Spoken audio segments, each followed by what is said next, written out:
কোরবানির পশু ক্রয়ে বিশেষ সতর্কতা।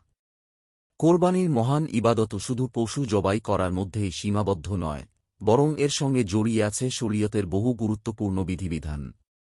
বিশেষ করে কোরবানির পশুর শারীরিক অবস্থা, অঙ্গপ্রত্যঙ্গের ত্রুটি এবং কোন ধরনের পশু কোরবানির উপযুক্ত বা অনুপযুক্ত, এসব বিষয় ইসলামে সুস্পষ্ট দিক নির্দেশনা রয়েছে।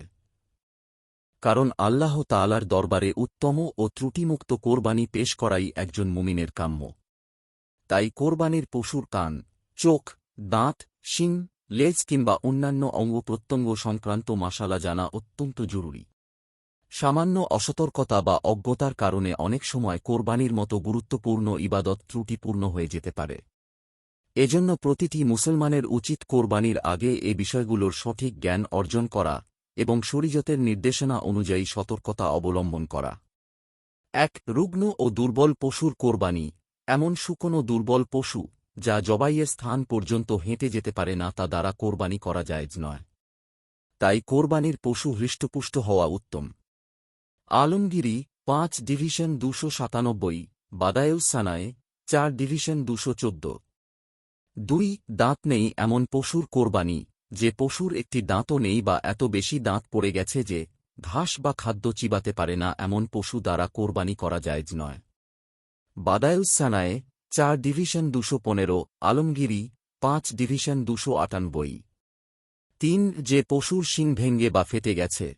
যে পশুর শিং একেবারে গোড়া থেকে ভেঙে গেছে, যে কারণে মস্তিষ্ক ক্ষতিগ্রস্ত হয়েছে, সে পশুর কোরবানি জায়েজ নয়। পক্ষান্তরে যে পশুর অর্ধেক শিং বা কিছু শিং ফেটে বা ভেঙে গেছে বা শিং একেবারে উঠেনি, সে পশু কোরবানি করা জায়েজ।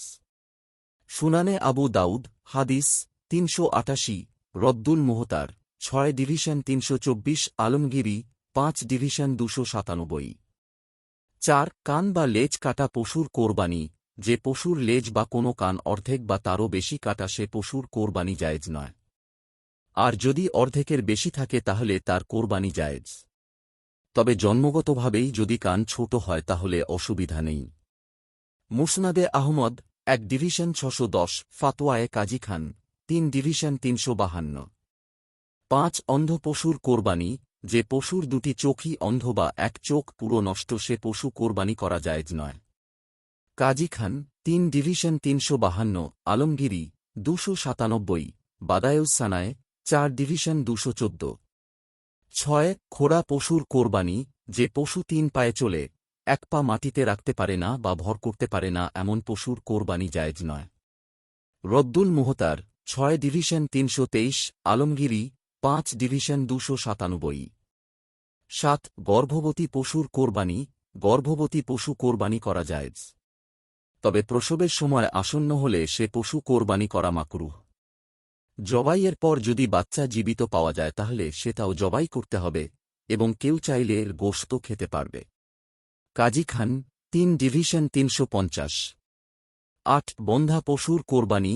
বন্ধা পশুর কোরবানি জায়েজ। রদ্দুল মুহতার ৬ ডিভিশন ৩২৫। কোরবানি শুধু বাহ্যিক আনুষ্ঠানিকতা নয়, বরং এটি আল্লাহর সন্তুষ্টি অর্জনের একটি মহান ইবাদত। আর প্রতিটি ইবাদতের মতো কোরবানিতেও শরীয়তের বিধান যথাযথভাবে অনুসরণ করা অপরিহার্য। তাই কোরবানির পশুর অঙ্গপ্রত্যঙ্গ সম্পর্কিত মাসালা জানা এবং পশু নির্বাচনের ক্ষেত্রে সতর্ক থাকা একজন মুমিনের দায়িত্ব। যে ব্যক্তি শরীয়তের নির্দেশনা অনুযায়ী ত্রুটিমুক্ত ও উপযুক্ত পশু কোরবানি করে, তার কোরবানি অধিক পরিপূর্ণ ও আল্লাহর দরবারে অধিক গ্রহণযোগ্য হওয়ার আশা করা যায়। আপনার একটি শেয়ার হয়তো কারও জীবন বদলে দিতে পারে। সাদকায়ে জারিয়া সওয়াব পেতে ভিডিওটি শেয়ার করুন।